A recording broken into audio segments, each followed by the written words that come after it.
Ang mga aso ay isa sa mga pinakatapat na hayop sa mundo. Sila ay mga espesyal na alagang hayop, tumutulong sa pagbabantay bilang mga guard dog at mahalaga rin sa mga investigasyon dahil sa kanilang nakakamanghang pang-amoy.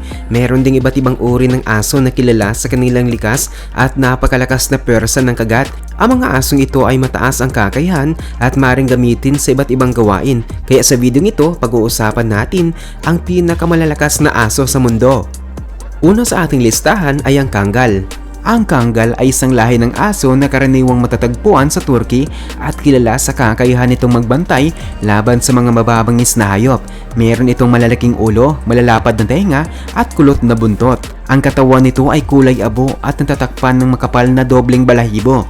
Kilala ang Kangal sa pagiging matapang, matatag at palakaibigan lalo na sa mga batang nakasanayan nito. Gayunpaman mahalagang mabigyan sila ng tamang pagsasanay. Isa ito sa pinakamalakas na lahi ng aso at maaring tumimbang ng hanggang 145 pounds. Ginagamit din sila bilang mga asong bantay sa bahay. Ang karaniwan nilang lifespan ay umaabot ng 15 years at mayroon silang napakalakas na bite force na 743 PSI. Sunod naman ay narito rin ang magiting na Tibetan Mastiff. Ito ang pinakamalakas na lahi ng aso sa mundo. Walang iba kundi ang Tibetan Mastiff.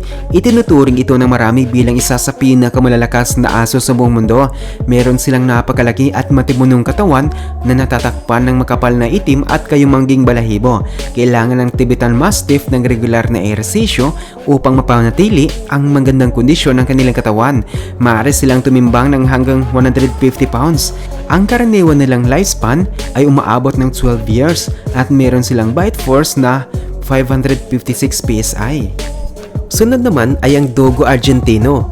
Ang asong ito ay nagmula sa Argentina at kilala sa purong puting balahibo. Isa sila sa mga pinakamalalakas at pinakamatitibay na aso sa mundo. Isa sila sa mga pinakamalalakas at pinakamatitibay na aso sa mundo.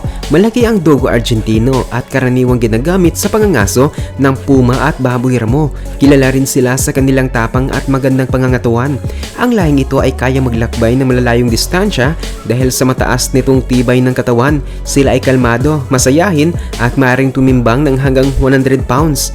Ang karaniwan nilang lifespan ay siyam hanggang 15 years at meron silang bite force na 500 PSI. Sunod naman ay narito rin ang Siberian Husky. Ang Siberian Husky ay isang medium-sized na aso na may mataas na tibay ng katawan. Napakalakas nila at kadalasang nagtatrabaho bilang isang grupo. Kilala ang Siberian Husky sa pagiging tapat, palakaibigan at elegante. Meron silang makapal at magandang balahibo at maitim na mga mata.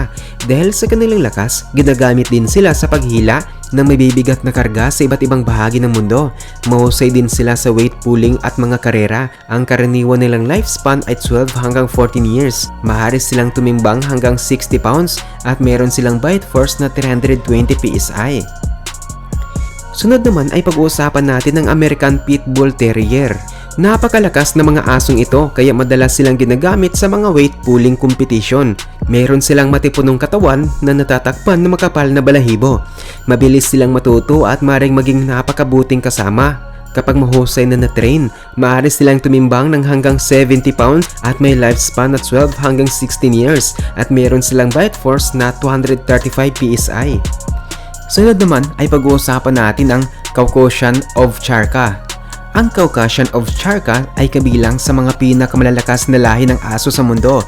Karaniwan silang matatagpuan sa kabundukan ng Caucasus at kilala sa kanilang malaki at matipunong katawan. Madalas silang ginagamit bilang mga guard dog sa mga bulubunduking lugar. Dahil sa kanilang tapang, nakatutulong sila sa pagbabantay ng mga alagang hayop laban sa mga mababangis na hayop. Meron din silang napakatalas na pandinig at maaaring tumimbang ng hanggang 170 pounds. Ang karaniwang lifespan nila ay hanggang 12 years at meron silang napakalakas na bite force na umaabot ng hanggang 700 PSI. Sunod naman ay narito rin ang Irish Wolfhound. Isa na namang malakas at matipunong lahi, sila rin ang kabilang sa pinakamatataas na aso sa mundo at kayang tumakbo ng napakabilis. Ang Irish Wolfhound ay may malaki at matipunong katawan at makikita sa iba't ibang kulay tulad ng puti, itim at pula. Dahil sa kanilang lakas, kaya nilang manghuli ng usa, lobo at baboy ramo. Maaari silang tumimbang ng hanggang 120 pounds at kilala sa kanilang tapang. Hindi sila kilala bilang agresibong aso at ang karaniwang haba ng kanilang buhay ay 6 hanggang 8 taon. Hanggang ngayon, wala pang tiyak na impormasyon tungkol sa bite force ng lahing ito. Sunod naman ay narito rin ang Saint Bernard. Ang Saint Bernard ay unang ginamit bilang asong nagbabantay sa lugar ng Saint Bernard kung saan din nagmula ang kanilang pangalan. Kilala sila sa buong mundo dahil sa kanilang pambihirang lakas at malaking pangangatawan. Ang lahing ito ay masunurin at may napakalaki at matipunong katawan. Ginagamit din sila sa mga weight pulling competition at iba pang mabibigat na gawain. Meron silang malalaking itim na mata at makapal na kilay. Kilala rin sila sa kanilang kalmadong ugali. Ang karaniwan nilang lifestyle ay hanggang 10 years at meron silang bite force na 195 PSI. Sunod naman ay narito rin ang Rottweiler. Ang Rottweiler ay isa pang napakalakas na lahi ng aso at isa ring maamong kasama. Meron silang makinis na balahibo na may iba't ibang kulay. Ginagamit din sila bilang mga guard dog at may malaki at matipunong katawan. Noong una, ginagamit din sila bilang guide dog para sa mga taong may kapansanan sa paningin. Ang Rottweiler ay nagmula sa sinaunang Roman Drover dogs at naging mahalagang working dog sa iba't ibang panahon. Kilala rin sila bilang mapagmahal, tapat at palakaibigan.